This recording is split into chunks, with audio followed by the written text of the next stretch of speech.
welcome back to Sanela Train. Thank you so much guys for tuning in. Well guys, I'm back again with the Mzansi soapy stories, and namhlanje ke sikhuluma ke ngestory ke esimangaze ke abantu abaningi.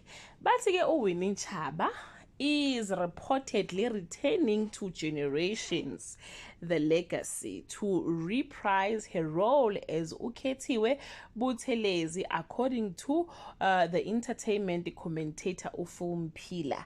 Fans are already saying it will be even more exciting if Sophie Ndaba also return as a queen for the show. So but guys, akazeki ukuthi ke uzobuya nini Ukhethiwe Buthelezi.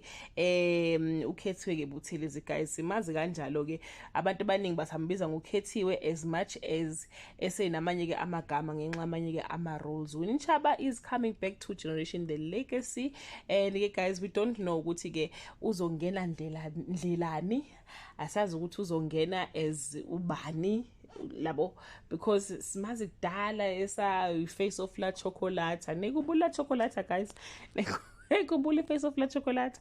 So simazi kudala sazi ukuthi mabembuyisa bazombuyisa ngasiphi ke storyline, but ke bathi ke uyabuya ku Generation the Legacy Ukhethiwe. Nkosi yami, kusho ukuthi mawukuthi naye weyingxenye laba baxoshwa ngalesi sikhathi laba ya, kusho ukuthi izono zakhe seyixolelwe guys. Niyazi ke ukuthi kade edlala ke ngale kwi House of Zwide, and the House of Zwide iyaphela, so ngiyacabanga ukuthi ke uyithole ke irole lapha ke ku Generation the Legacy. Uzohlangana ke no Jack Mabaso again, because now Jack Mabaso guys besuka lapha na ke kwi House of Zwide waza ngapha ku Generation. So Ukhethiwe is coming back.